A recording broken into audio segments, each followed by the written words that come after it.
میں آگاہ سے سوال کرنا چاہتا ہوں. آگاہ جی بسم اللہ. آپ نے فرمایا جی. بچوں کی تربیت کے بارے میں. بچپن میں بچے جو ہے گھر میں ماں باپ کے ساتھ تو رہتے ہیں، لیکن آج کے زمانے میں یا تو ماں باپ دونوں بھی لوگ سروس کرتے ہیں یا پھر کوئی ایک باپ رسک لیے زیادہ دوڑتے ہیں سب. جی جی. تو ہوتا کیا ہے کہ گھر میں جو ہے چھوٹے بچوں کے لیے خاص کر کر رہا ہوں جی. ماحول ایسا ہوتا ہے کہ جو بزرگ رہتے ہیں، خاص کر بچہ جو چھوٹا بچہ ہے زیادہ سے زیادہ وقت ان بزرگوں کے ساتھ گزارتا ہے. جی ہاں. تو نشچت یہ بھی ضروری ہے کہ جیسے بزرگ کی تربیت آئی ہے اسی پرکار بچوں کی زیادہ تربیت ہوتی ہے، ہو رہی ہے. ماں باپ کا دھیان اس اور کتنے طرح سے پیسہ زیادہ سے زیادہ جانا چاہیے، اس میں کمی محسوس ہو رہی ہے. تو وہ کیسا؟ جی ہاں. دیکھیں تربیت میں مرکزی رول جیسے میں نے عرض کیا وہ ماں کا ہے، چونکہ باپ کی ذمہ داری تربیت میں ضرور ہے، لیکن چونکہ باپ گھر کے دیگر امور کا بھی متکفل ہے، یعنی اس کو کمانا ہے اور گھر چلانا ہے. اور رجال قوامون علی النساء، اللہ نے اس کو قیمومیت عطا کی ہے، خاندان کا بڑا اس کو بنایا ہے. تو لہٰذا اگر باپ کمانے چلا جائے اور ماں مرکزی رول ادا کرے بچے کی تربیت میں، اور باپ بھی ماں کا معاون بن جائے، باپ ماں کا ساتھ دے تو یہ بہتر ہے. لیکن اگر دونوں کمانے جاتے ہیں اور بچہ زیادہ تر بزرگوں کے پاس رہتا ہے تو بزرگ پھر وہ ہنر سیکھ لیں بچوں کو تربیت کرنے کا. اور امیر المومنین کا یہ فرمان ہے نہج البلاغہ میں کہ تم اپنے بچوں کی تربیت جیسی تمہاری تربیت بچپن میں ہوئی تھی اس کو نظر میں رکھ کے مت کرو، بلکہ ان کے زمانے کی ضروریات اور ان کے زمانے کی تقاضوں کو مد نظر رکھ کے، ان کے بچوں کے زمانے کو مد نظر اور ان کے زمانے کے تقاضوں کو مد نظر رکھ کے ان کی تربیت کرو. معمولاً ایک بڑی مشکل یہ پیش آ رہی ہے، میری تربیت بچپن میں جیسے میری ماں نے کی تھی، میں کوشش کر رہا ہوں کہ اپنے بچوں کی تربیت بھی ویسے ہی کروں، جبکہ زمانہ بدل گیا ہے. میری تربیت کا زمانہ اور آج ہم جس زمانے میں تھے اس زمانے میں ڈیجیٹلائزیشن نہیں ہوا تھا، ڈیجیٹل جنریشن نہیں تھی. آج کی ڈیجیٹل جنریشن ہے، ہر بچے کے ہاتھ میں موبائل ہے. اس بات کو لحاظ میں رکھتے ہوئے، ہر زمانے کے لحاظ، ہر زمانے کے تقاضوں کو لحاظ میں رکھتے ہوئے ان بچوں کی تربیت کرنا ضروری ہے. السلام علیکم. وعلیکم السلام ورحمۃ اللہ. آپ نے تمام باتیں درست فرمائی، اور ابھی جو ڈیجیٹل ٹیکنالوجی کی بات کی وہ بات بہت درست ہے، اور آپ کی کسی بھی بات میں کوئی کمی نہیں ہے، کوئی سوالات پوچھنے کی بات نہیں ہے آپ سے. اسی کو میں تشریح کرتے ہوئے یہ کہہ رہا ہوں کہ یہ ٹیکنالوجی جو ہمارے پاس میں آئی ہے تو میری بیٹی نے مجھے موبائل کس طرح سے ہینڈل کرتے وہ سکھائی، تب مجھے اردو کا ٹائپنگ وغیرہ سب کچھ آ گئی. دور بدل گیا ہے، بچوں کو وہ ٹیکنالوجی فراہم کی جانا چاہیے اور اس پر ہماری نظر رہنی چاہیے کہ وہ جو ہم نے دیا ان کو تو اس کو وہ خیر میں استعمال کر رہے ہیں کہ شر میں استعمال کر رہے ہیں. صحیح بات ہے. کیونکہ بچے اتنا زیادہ آج ٹیکنالوجی سے فائدہ اٹھا سکتے ہیں، جی ہاں. جو مطلب خیر میں جو فائدہ اٹھا سکتے ہیں، اور تعلیم تربیت میں بھی گوگل جو مل گیا ہے اس میں دنیا کی تمام معلومات مل جاتی ہے، تو وہ ساری معلومات بچے حاصل کر سکتے ہیں. آج کا دور کچھ دیر کے لیے میں یہ بھی بولوں کہ اچھے بچے اگر ہیں اور اچھے ماں باپ اگر ہیں تو ماں باپ کیا ان کو سکھائیں گے، بچے ماں باپ کو سکھائیں گے. ٹوٹو کو دن کے وقت پلٹنے کی ضد کریں، بچے ہمارے عہد کے چالاک ہو گئے. بہت بہت شکریہ سر. صحیح ہے. السلام علیکم. وعلیکم السلام. ایک سوال میرا یہ ہے کہ اکثر والدین بڑے بچوں کو زیادہ اہمیت دیتے، گھر کے بڑے جو ہے، اور چھوٹے بچوں سے زیادہ محبت کرتے ہیں. اس وجہ سے جو بچے درمیان والے بیچ میں جو بچے ہیں وہ والے بچے چھوٹ جاتے ہیں، جن کے نتیجے میں وہ لوگ دوسرے راستے اور دوسرے اقدامات کر لیتے ہیں اور دوسرے دوست بنا لیتے ہیں.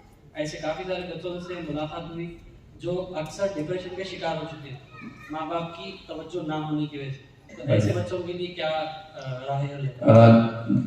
تعلیم دینی میں جو ہم کو سکھایا گیا ہے وہ یہ کہ تمام بچوں کو یکساں دیکھا جائے، یعنی تمام سے محبت کا اظہار کیا جائے. آپ دیکھیں، آپ تمام بچوں کے لیے تعلیم فراہم کرتے ہیں، تمام کے لیے لباس فراہم کرتے ہیں، غذا فراہم کرتے ہیں، لہٰذا وہ جو احساسات اور جذبات اور محبت کا اظہار اگر کسی سے کم اور کسی سے زیادہ کریں تو یہ شاید بچوں کے اوپر منفی اثر ڈالے. لہٰذا تمام بچوں کو اس لحاظ سے یکساں ایک نظر سے انسان دیکھے.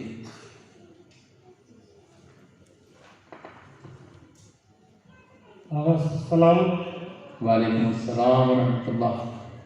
میرا سوال یہ ہے کہ آج کا جو زمانہ ہے جی اس میں سنگل فیملی کانسیپٹ جو ہے زیادہ رش ہو چکا ہے. جی ہاں. تقریباً سنگل فیملی ہے. جی ہاں. تو مجبوری اور پریشانیاں یہ ہیں لوگوں کی کہ ماں جو ہے وہ کاموں میں مشغول ہوتی ہے گھر کے، اور والد جو ہے وہ باہر اپنے ذریعہ معاش کی تلاش میں مشغول جاتے ہیں. صحیح بات. تو بچوں کی تربیت کے لیے ماں کے پاس بھی وقت نہیں ہے، نہ والد کے پاس وقت. تو اس کے لیے ہم لوگ کیا ہے، بچوں کو موبائل ہاتھ میں پکڑا دیتے ہیں. جی ہاں. لیکن مشکل یہ موبائل ایک ڈیجیٹل سسٹم ہے بہت اچھا تربیت کا، لیکن ہمارے پاس کوئی اس کے لیے ہے نہیں. بچوں کو کیا اس سے دیں جو بچوں کے عقل کے حساب سے، ان کے استدلال کے حساب سے ان پہ مثبت اثر کرے. اور سب سے بڑی پریشانی ہے کہ ہمارے مطلب شریعت میں کوئی ایسا کارٹون، کوئی ایسی سیریز کچھ میسر نہیں آ ہے بھی. تو اس میں جو بیچ میں ایڈس آتے ہیں تو بچوں کو پکڑا دیں اور ایک دم نگاہ ہر وقت ماں کی نہیں ہوتی ہے. تو بچے اپنے آپ ان چیزوں کو کلک کر کے جو ہے دوسری چیزوں میں، غیر ضروری چیزوں میں چلے جاتے ہیں. تو اس سے کیسے بچا جائے اور اس کے لیے کیا اقدامات کیے جائیں؟ اولاً تو جو کام کا بہانہ بنا کر بچوں کی تربیت میں کوتاہی کرنا، یہ تو بات صحیح نہیں ہے. کام سبھی کو پکانا ہے. خواتین اپنے گھروں میں پکاتی ہیں، بعض کے گھر میں باہر سے میڈس آ کر پکاتی ہیں. لیکن محض کام کو بہانہ بنا کر بچوں کی تربیت کی طرف توجہ کو کم کرنا، یہ بات صحیح نہیں ہے. دونوں کو مینیج کیا جا سکتا ہے. مثلا بچے جب اسکول گئے ہوں اس ٹائم پر گھر کا سب کام کاج کر لیا جائے. بچے جب واپس آئیں تو پھر بچوں کی طرف توجہ کرے خاتون ماں.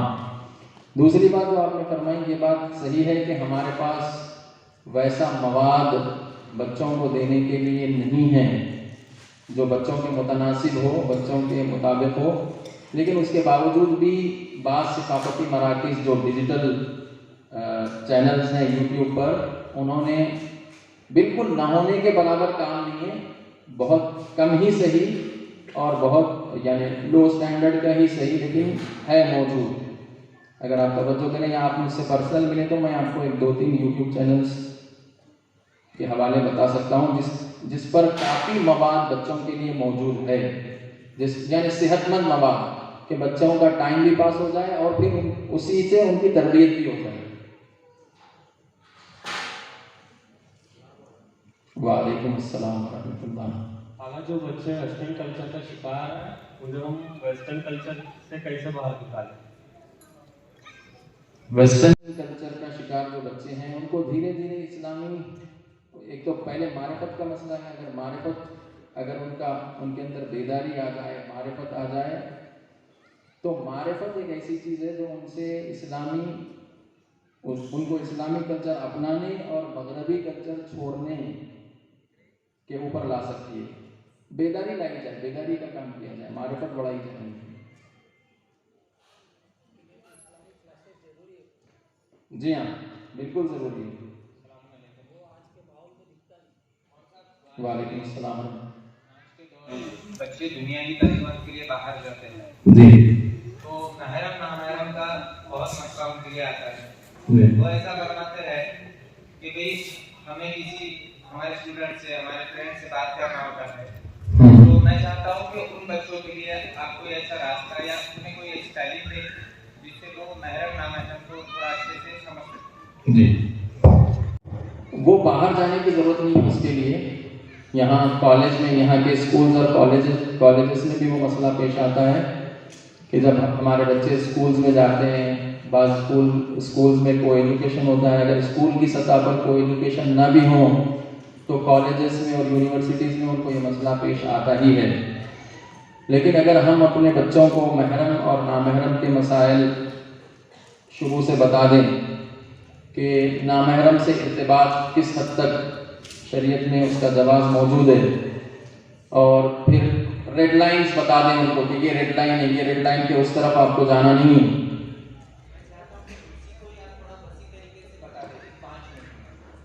अब मौका नहीं है उसका क्योंकि दूसरे लोग भी हैं, तो उसके लिए आप जो है ना मुख्तलिफ यूट्यूब चैनल्स पर वो महरम नामहरम की तफसीलात भी बताई गई है कि आपके लिए महरम कौन है, नामहरम कौन है। उसके लिए दर्स होना ज़रूरी है। इस सवाल के जवाब में शायद मुश्किल है उसको एलाबोरेट करना, लेकिन इतना ज़रूर है कि अब जो कल्चर बनाया गया है, अगर बच्चे महफूज रहना भी चाहें, माहौल इस कदर शहवत से भड़का दिया, माहौल में इस कदर शहवत भड़का दी गई है कि बच्चों का महफूज रहना, जैसा कि बुजुर्गान दीन ये फरमाते हैं कि सबसे मजलूम तरीन नस्ल पूरी तारीख इंसानियत में मौजूदा नस्ल, मौजूदा जवान सबसे मजलूम तरीन जवान है, क्योंकि ये तमाम दर गुमराही की ज़द पर है। तो लिहाजा बचने के लिए है ऐसे पाकीज़ा जवान, उनकी मिसाल कम नहीं है। बहुत से पाकीज़ा जवान हैं जो बदतरीन माहौल में हैं लेकिन अपने आप को महफूज रखे हुए हैं हर किस्म के फहशा से, हर किस्म की गंदगी से। और उसका एक इलाज ये भी है कि बच्चे जब इस सिनो साल, अब वो ज़माना नहीं रहा कि बच्चा 30-35 साल का हुआ तो माँ बाप को फिर उसकी शादी का ख्याल आए। तो लिहाजा इस ज़माने में अर्ली मैरिजेस की तरफ माँ बाप को तवज्जो करने की ज़रूरत है। जैसे ही बच्चा जवान हो जाए और आप ये महसूस करें या खुद वो महसूस करे कि अब उसको शादी की ज़रूरत है, उसकी शादी कर देनी चाहिए। शादी में डिले, और बहुत से माँ बाप हैं जो जान रहे हैं कि उनके बच्चे क्या क्या गलत कारियां कर रहे हैं, तो जब वो गलत कारियां कर रहे हैं तो उनको गलत कारियों से बचाने के लिए हलाल तरीका क्यों नहीं अपना लेते, क्यों नहीं उनकी जल्दी शादी कर देते। कहते हैं पढ़ाई पर असर पड़ेगा, नहीं, बहुत से लोग हैं जो शादी करके भी पढ़ाई कर रहे हैं, और एक फर्द के खाने का अगर इजाफा हो जाए घर में तो कौन सा खर्च इजाफा हो जाने वाला है। अर्ली मैरिजेस की तरफ तवज्जो करने की जरूरत है, जल्दी शादी हो जाए ताकि वो फसाद फहशा से बच जाए। वैला आज जो माहौल बना हुआ है फसाद और फहशा से बचना बहुत मुश्किल काम है, और जो ये कर रहे हैं वो बहुत अजीम काम कर रहे हैं। एक सवाल यहाँ पर आया हुआ है, हिंदी में लिखा हुआ है, तरबियत औलाद में कोई कमी न हो माहौल की वजह से, अगर बच्चा बहक जाए तो इसका राह हल क्या है। क्योंकि टीनेज जो होती है वो बच्चों को अपने माँ बाप की बातें अच्छी नहीं लगती, और फ्रेंड्स की बात उनका लाइफ स्टाइल बहुत अच्छा लगता है जो इस्लाम के खिलाफ ही क्यों ना हो। सही बात है, इसलिए वो दोस्ताने नाबाब जिसको कुरान कहता है, यानी वो दोस्त जो इंसान की ज़िंदगी को तबाह कर देते हैं, और फिर क़यामत के दिन उसको ये हसरत से कहना पड़ता है कि ऐ काश कमा को मैं अपना दोस्त ना बनाया होता। तो लिहाजा माँ बाप कोशिश ये करें कि बच्चों को ऐसी सोहबत फराहम करें ऐसे दोस्तों की कि वो दोस्तों के साथ रहने के बाद वो बच्चे में कोई गुमराही ना हो, गुमराह ना हो, फसाद ना हो, फहशा में मुब्तला ना हो। और खुद बच्चा जब ये दोस्त के इंतखाब के मरहले में आ जाता है तो इतनी समझबूझ उसके अंदर आ जाती है कि मुझे किसके साथ दोस्ती करना है और किसके साथ दोस्ती नहीं करना है। लेकिन मामूलन होता ये है कि पीयर प्रेशर जिसको कहते हैं, क्लास में जो बच्चे सब कर रहे होते हैं ये नहीं कर रहा होता है तो ये एहसास कमतरी में मुब्तला हो जाता है। क्लास में सब बच्चों की जोड़ियां बनी हुई है लड़कियों के साथ लड़कों की, इसकी बनी हुई नहीं है तो ये एहसास कमतरी में मुब्तला हो जाता है, क्योंकि सबकी जोड़ियां हैं, मेरी जोड़ी नहीं। तो इससे बाहर आने के लिए उनको अवलन ऐसे स्कूल्स का इंतखाब किया जाए जहां पर इन बातों की रियायत की जाती है, जहां पर जोड़ियां बनने नहीं देते। जिन स्कूलों में नामहरमों की जो जोड़ियां स्कूलों में बन जाती हैं, 7th क्लास 6th क्लास में आए वहीं से जोड़ी बन गई, अब ये जोड़ी आगे बढ़ती जा रही है। तो उनको ये बचपन से उनके जहनों में ये बात डाली जाए कि नामहरमों से किस हद तक इर्तिबात रखा जा सकता है, बल्कि उनके जहन में ये बात डाल दी जाए कि कम से कम इर्तिबात नामहरम से हो। उनको अगर एक क्लास में भी पढ़ रहे हैं तो कम से कम इर्तिबात नामहरम से। सबसे मुफीद चीज़ यही है, फ़कत ज़रूरत के तहत कोई किताब मांगनी हो उसी हद तक, उससे ज़्यादा नहीं। उससे बात आगे बढ़ेगी तो फिर उसके बाद मुमकिन है इंसान फसाद और फहशा का शिकार हो जाए। तो लिहाजा शुरू से ही ऐसे दोस्तों का इंतखाब करें। आज बहुत से ऐसे प्रोडक्ट्स हैं जो फ़कत दोस्ती की वजह से गुमराह नहीं हुए या दोस्ती की वजह से गुमराही से नजात पा गए, गुमराही में शदीद मुब्तला थे। बहुत से ड्रग एडिक्ट थे बच्चे, अच्छे दोस्त मिल गए, ड्रग एडिक्शन छूट गया उनका। ड्रग एडिक्शन छुड़ाना आसान काम नहीं है, लेकिन अच्छे दोस्तों ने वो काम कर दिया। और यहाँ जो लोग हम बैठे हुए हैं, हम वही किरदार अदा करें कि ऐसों को जो गुमराही की ज़द पर है उनसे दोस्ती करके अपना अच्छा असर उन पर ऐसा छोड़ें कि वो जो भी गुमराही में, एतिक़ादी गुमराही में है, अखलाकी गुमराही में है, सियासी गुमराही में है या मईशती, जो जिस हवाले से वो गुमराही में है, उस गुमराही से बाहर लाने का किरदार यहाँ मौजूद जो कारगाह में बरादरान और ख़ाहरान हैं वो रोल अदा करें। और उनसे ये तवक्को है और ये कारगाह रखने का मकसद भी ये है कि हम अपनी तरबियत करें और अपने बरादरान दीनी ख़ाहरान और बरादरान की तरबियत करें, उनको नेक रास्ते पर लाएं, उनको अमर बिल मारूफ करें और नही अनिल मुनकर करें। अब मैं समझता हूँ ये आखिरी सवाल कर देते हैं। जी हाँ, सवाल पीछे से सवाल हो रहा है जी। वालेकुम अस्सलाम। सवाल ये था अगर किसी फैमिली में किसी कोई मर्द जब जैसे मार्च कमा रहा है तो नौकरी या मुलाजिमत या बिजनेस के खातिर जा रहा है बाहर, तो क्या ऐसी सूरत में उस घर की खवातीन को किसी तरह मार्च के लिए जाने की इजाजत है, या फिर अगर उस खातून को इजाजत है तो किन हालात में है? देखिए, खवातीन को कमाने की ममानियत नहीं है। अगर वो अपने शौहर की इजाज़त से घर के बाहर निकलती हैं और उनकी इज्जत, उनकी हुर्मत और उनकी इफ़्फ़त बाकी रहती है तो शौहर की इजाज़त से वो जा सकती हैं। लेकिन अगर शौहर खुद इस कदर कमा रहा है कि खातून को बाहर जाने की ज़रूरत नहीं है, तो ये काम अक़ली भी नहीं है कि जो काम शौहर कर ले रहा है फिर वही काम जाकर खातून करे। ये काम बज़ाहिर अक़ली तौर पर सही नज़र नहीं आ रहा है। दूसरे ये कि पोस्ट कोविड जो सिचुएशन है उसमें बहुत से ऐसे काम निकल गए हैं जो आप घर बैठे कर सकते हैं, वर्क फ्रॉम होम जिसको कहते हैं। अगर ख़वातीन करना ही चाहती हैं अपने शौहर की इजाज़त से, वो वर्क फ्रॉम होम कर लें, घर से काम करें।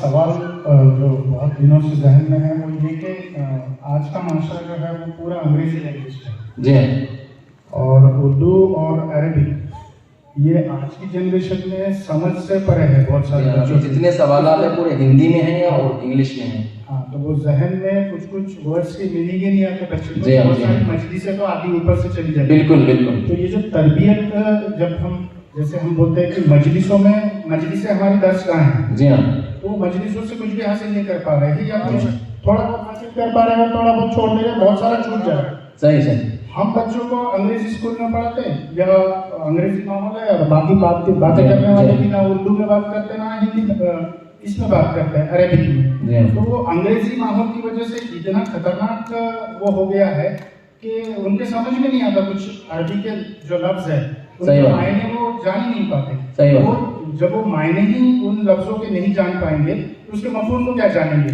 बिल्कुल। तो बहुत सारी चीजें ऐसी हो रही है, तो उसमें क्या किया जाए? जी अच्छा जी। देखें, अभी 7 नवंबर जो तारीख गुजरी है, 7 नवंबर को अल्लामा इक़बाल का यौम विलादत था और उस दिन पूरी दुनिया में आलमी यौम उर्दू मनाया जाता है,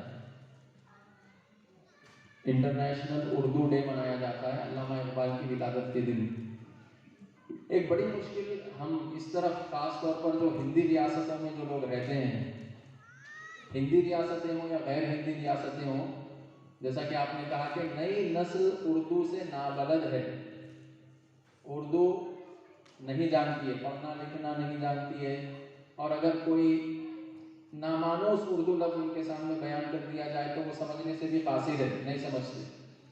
ऐसी सूरत में दो काम होने चाहिए। एक तो ये कि जो मिंबर पे जो लोग आ रहे हैं वो अपनी बात को इतनी वाज़े, क्लियर और मुखातब जिसको वो खिताब कर रहे हैं वो जिस ज़बान को समझते हैं और जिस लेवल का इंटेलेक्ट उनका है उस एतबार से मिंबर पर आने वाले अपनी गुफ्तगू को बनाएं, अपनी गुफ्तगू को ऐसी बनाएं कि मुखातब समझ जाए। और तबलीग इसी को कहा गया है। तबलीग का मतलब यह है कि बात को इस तरह से पेश किया जाए कि सुनने वाला समझ जाए और उसके पास कोई बहाना बाकी ना रहे कि मुझे आपकी बात समझ में नहीं आई। तबलीग कहते ही इसको है। तो लिहाजा बोलने वाले अपनी गुफ्तगू को इस कदर आसान और सहल बनाएं और अलग अलग ताबीरें इस्तेमाल करें। एक ही मसलन एक लफ्ज़ है, वो लफ्ज़ के कई मुतरादिफात हैं, वो मुतरादिफात बयान करें ताकि समझने वालों के पास उज़्र बाकी न रहे कि हम उसको समझ में नहीं आई आपकी बात, सुनने वालों को। दूसरी बात जो वजीफ़ा हम सब का है वो ये कि देखें, उर्दू के हवाले से ये कहना है कि उर्दू एक ऐसी मज़लूम ज़बान है जिसको दूसरों ने मज़लूम नहीं बनाया बल्कि इसके बोलने वालों ने खुद इस पर सबसे ज़्यादा जुल्म किया है।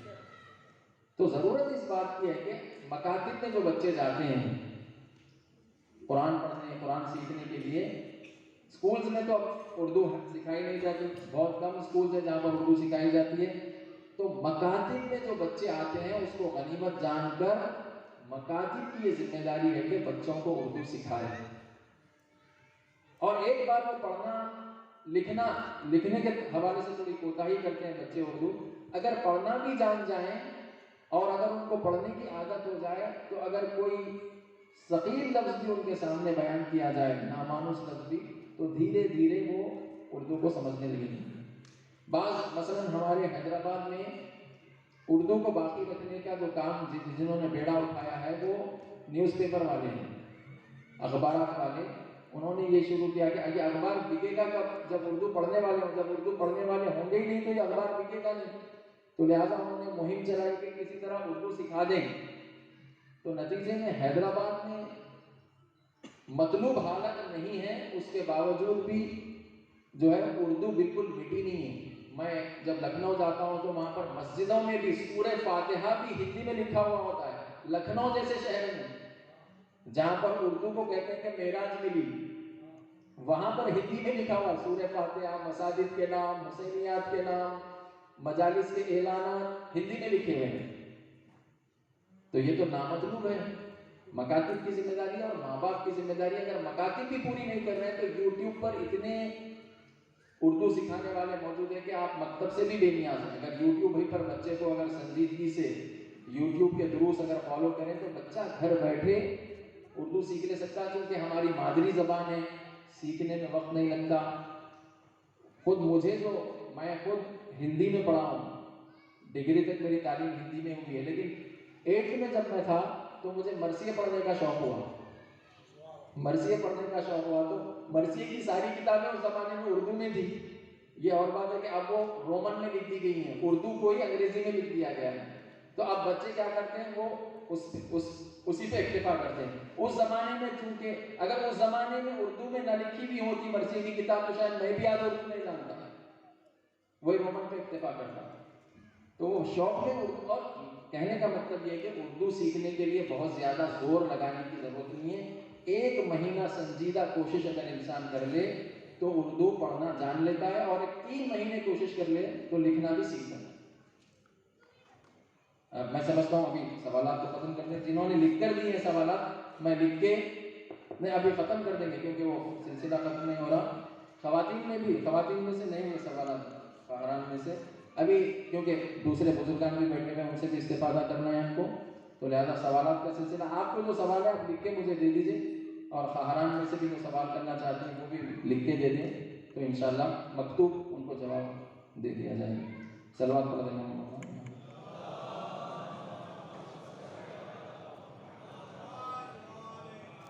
माशाल्लाह बहुत बेहतरीन लेक्चर था।